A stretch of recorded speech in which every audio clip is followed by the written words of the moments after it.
মেয়ের সাথে তোর বিয়ে কি করে দেবো? এটাও ঠিক। এই কি ঠিক? আমাদের ধর্মে কি কোথাও লেখা আছে যে খালাতো বোনের সাথে মামাতো বোনের সাথে বিয়ে দেওয়া যাবে না? অত সুন্দর একটা মিষ্টি মেয়ে, লাবুস লুবুস চেহারা। এই তুই একটা সত্যি করে কথা বল দিনি, তুই কি রীতিকে পছন্দ করিসনি? হ্যাঁ হ্যাঁ, পছন্দ হবে না কেনে? অত সুন্দর ডাগর ডাগর চোখ, টমেটোলের মতো লাল টুকটুকি গাল, কি সুন্দর ঠোঁট।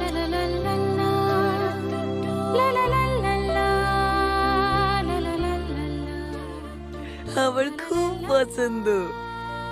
এই হারামজাদা, তোর নজর এত খারাপ? মামাতে মনে চেহারা তোর চোখের সামনে ভার্সিটি করে রে। এই না না আব্বা, আমি ভুল বলেছি। একবারে বাজে দেখতে ওই মেয়েকে বিয়ে করা যায়? এই বি করা যাবে না মানে? আমার কথা দেওয়া হয়ে গেছে, তোকে ওই মেয়েকেই বি করতে হবে। কি বলছি বল। কি বলবো আবার? বিয়ে করতে হবে। এই লজ্জা শরমের মাথাটাই বৃত্ত করবো বলছি, মামাকে শ্বশুর বলবে কি করে রে? এটাও ঠিক। তাহলে কি করবো আব্বা? ঘরে ঘরে বিয়ে দেওয়া যাবে না, ওর থেকে ভালো মেয়ের সাথে তোর বিয়ে দেবো। ভালো আছেন বিটি? রীতি তুমি? হ্যাঁ মধ্যে ভালো আছি। একবার ফোনটা তো করতে পারো ভাবি, বাবুকে বাস স্ট্যান্ডে পাঠিয়ে দিত। আরে না না, সব ঠিক আছে। এই ফাঁকে আমার বাবু কষ্ট করে বাস স্ট্যান্ডে যাবে, একটুখানি এই দুধ খেয়ে দিয়ে চলে আসবো।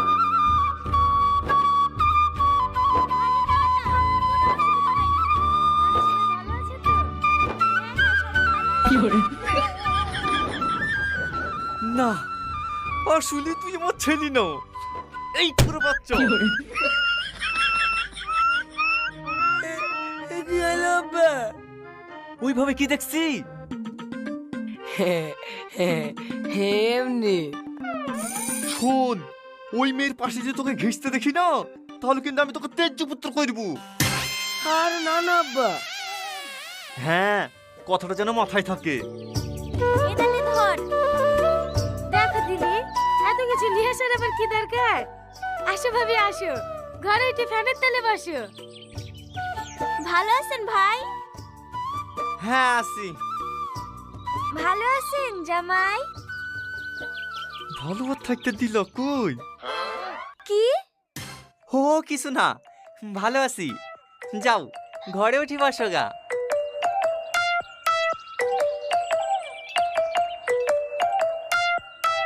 বাজার পানে যাবে তো এখনো বসে থাকলো যে?